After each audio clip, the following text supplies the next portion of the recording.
Hello and welcome to the Alpine Club's premises in London. My name is Suzanne Strawther and I curated the exhibition entitled What Would Lucy Say, which ran the premises here on Charlotte Road from November 2024 to February 2025.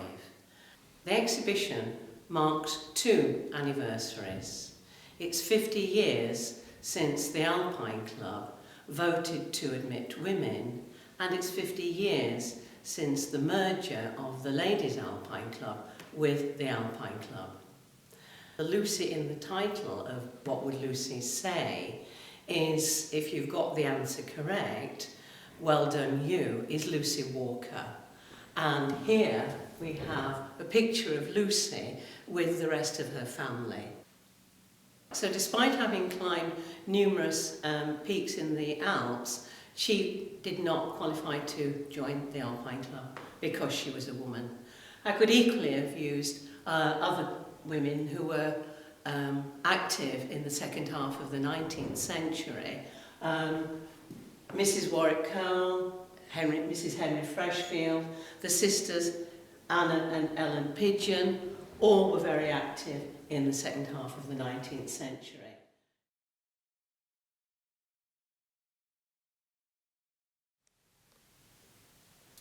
I could have chosen Lily Bristow, who climbed with Mummery, and not only was she doing all the climbs, she took the photographs as well. So she climbed with her tripod camera, and there we have a picture that Lily took of Mummery climbing. Or Meta Brevert, Coolidge's aunt, and the dog we'll come back to later. There's an interesting story attached to Coolidge's dog. Or Margaret Jackson, who we see here in a studio photograph with her husband, who made the first winter traverse, January 1888, of the Jungfrau.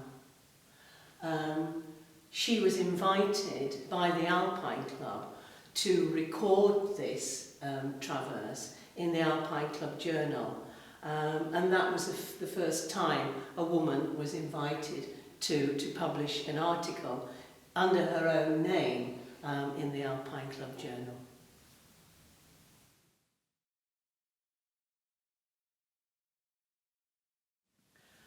So this leads on because the Alpine Club was excluded to women for women themselves, keen mountaineers, to form their own club.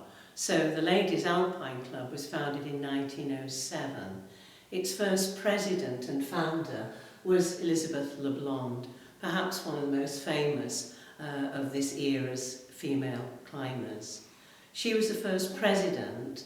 The committee reads like a who's who of late 19th century and early 20th century female mountaineers. The first honorary president was Queen Margherita of Italy, whom the Margherita hut on Monte Rosa was named after, and she was there for the inauguration ceremony.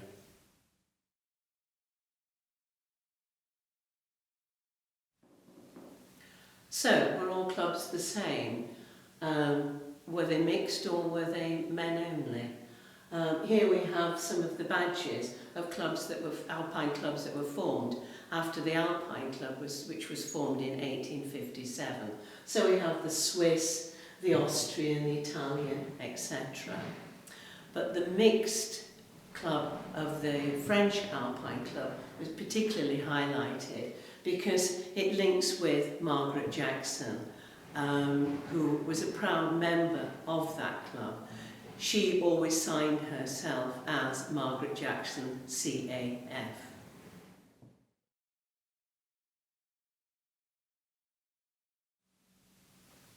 So, the LAC and the AC, what was the early relationship between the two? There was obviously a lot of family links. So here we have a picture of Lucy Walker in the doorway of the Monte Rosa Hotel in Zermatt with members of the Alpine Club.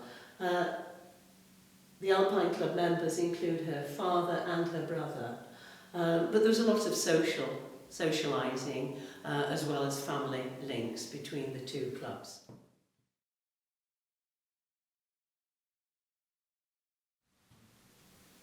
However, moving on to the post-Second World War, when attitudes in society were changing, and these were reflected in the climbing and mountaineering world. So in 1952, we have the formation of the Alpine Climbing Group, whose aim was to climb hard, challenging routes, and the membership was open to male and female, just that they climbed very hard routes. That was the only criteria. So, the Alpine Climbing Group merged with the Alpine Club in 1967. So, technically, the women of the ACG were the first female members of the Alpine Club.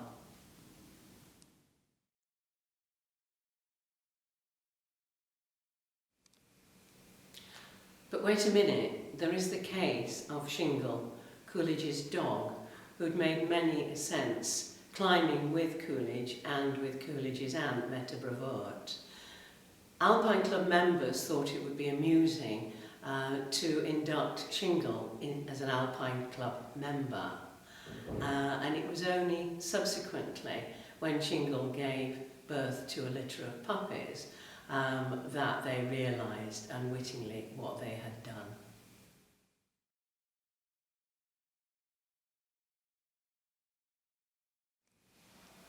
So, to come to the actual vote to admit women, after much to-ing and fro-ing, lots of discussion at committee level, lobbying on both sides, it was only when we got with the President, Jack Longland here, that matters were really pushed through and came to a head.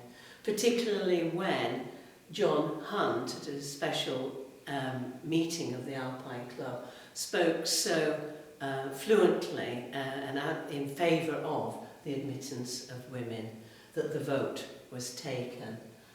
So we have here the membership application form of Sally Westmacott, who was the first female full member of the Alpine Club.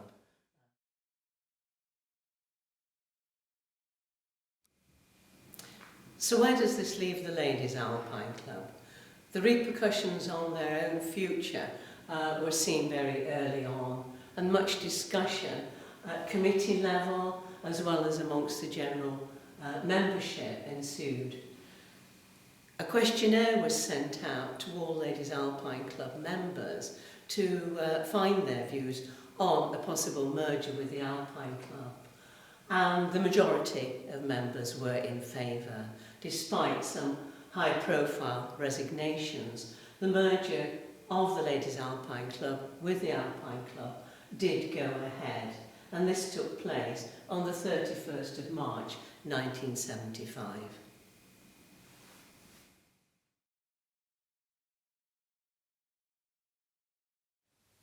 So, despite an overwhelming majority in favour of the merger, Margaret Darville, the last Ladies Alpine Club president, wrote in her annual report perhaps the fear, the anxiety that some of the members did fear, that the club may be snuffed out, that they were going to be a minority in a much larger club.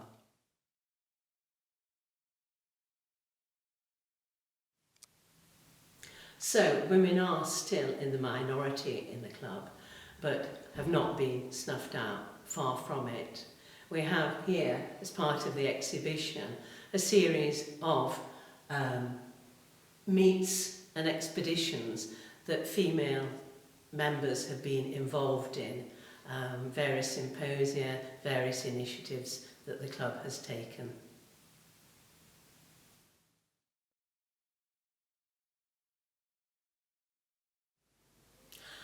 I would also like to thank various people who have helped me with this exhibition. First of all, Adele Long and Sherry McIver, Janet Johnson, Emma MacDonald and Eva Orzechowska. Also, Glyn Hughes and Bernie Ingrams. And thank you for watching.